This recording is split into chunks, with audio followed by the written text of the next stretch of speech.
Hello നമസ്കാരം, ഞാൻ റിജാസ് മേപ്പറമ്പ്. ഈ വീഡിയോ വന്നിട്ട് മലമ്പാമ്പിനെ റെസ്ക്യൂ ചെയ്യുന്ന വീഡിയോ ആണ്. KSEB ഓഫീസിൽ നിന്ന് കാടാങ്കോട്. ഇത് കോള് വന്നത് ഇങ്ങനെ KSEBൻ്റെ കോമ്പൗണ്ടിനകത്ത് ഒരു മലമ്പാമ്പിനെ കണ്ടു പറഞ്ഞിട്ടാണ് കോള് വന്നത്. ആ ടൈമിലാണെങ്കിൽ ഞാൻ വേറൊരു പണിയിലായിരുന്നു. അപ്പോൾ എൻ്റെ കയ്യിൽ ടൂൾസൊന്നും ഉണ്ടായിരുന്നില്ല.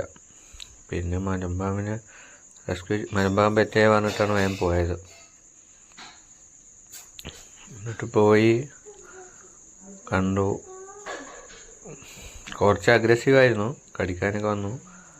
പിന്നെ ടൂൾസും കയ്യിലില്ല. അപ്പോൾ അതിൻ്റെ ഒരു ചെറിയ ബുദ്ധിമുട്ടുണ്ടായിരുന്നു. പിന്നെ അതിനെ ചാക്കി തന്നെ കയറ്റി വേണം. പിന്നെ വീഡിയോ പരമാവധി നിങ്ങൾ ലൈക്ക് ചെയ്യുക, ഷെയർ ചെയ്യുക, സബ്സ്ക്രൈബ് ചെയ്യുക, ഹെൽപ്പ് ചെയ്യുക. Okay, thank you.